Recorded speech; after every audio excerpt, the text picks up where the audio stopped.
अभी मेरी कंपनी ने कम से कम 50 हेल्पर को सप्लाई कंपनी से उठाया है। उनसे फीडबैक लेने के बाद मैं ये वीडियो रिकॉर्ड कर रहा हूँ कि सप्लाई कंपनी में आने का सबसे बड़ा नुकसान क्या है।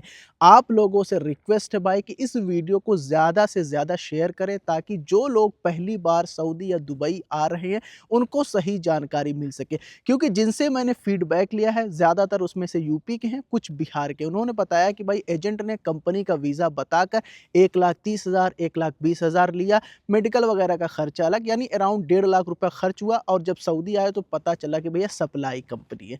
तो देखो, सप्लाई कंपनी का जो सबसे बड़ा नुकसान है वो ये है कि सप्लाई कंपनी भाई दूसरी कंपनी से कॉन्ट्रैक्ट लेती है, तो कहीं पे कॉन्ट्रैक्ट 3 महीने का होता है, कहीं पे 4 महीने का होता है, कहीं पे 1 साल का होता है, प्लस अलग-अलग सेक्टर का काम होता है। कभी आपको क्लीनिंग में डाल दिया, कभी होटल में डाल दिया, कभी प्लांट में डाल दिया, कभी किसी कंपनी में डाल दिया, तो उसमें आप कोई भी काम सीख नहीं पाते हो। वहीं पर कंपनी में अगर आप आते हो, मिसाल के तौर पे आप हेल्पर में आते हो, चाहे इलेक्ट्रीशियन हेल्पर में आते हो, एसी टेक्नीशियन हेल्पर में आते हो, वेल्डर के हेल्पर में आते हो, पाइप फिटर के हेल्पर में आते हो, तो आप सिर्फ वही काम करोगे। फिटर के साथ रहोगे, फिटर का धीरे-धीरे काम सीख जाओगे, वेल्डर के साथ रहोगे, धीरे-धीरे वेल्डिंग सीख जाओगे, एसी टेक्नीशियन के साथ रहोगे, एसी का काम सीख जाओगे, तो आपके अंदर स्किल डेवलप होगा। 1 साल के बाद, 2 साल के बाद आप टेक्नीशियन बन जाओगे। लेकिन सप्लाई कंपनी में क्या है, 4 महीना यहाँ काम किया, किसी दूसरी ट्रेड की कंपनी में, 4 महीना दूसरी कंपनी में काम किया, 4 महीना दूसरी कंपनी में काम किया, तो आपके अंदर कोई भी स्किल डेवलप नहीं हो पाता, आप ज़ीरो के ज़ीरो रहते हो।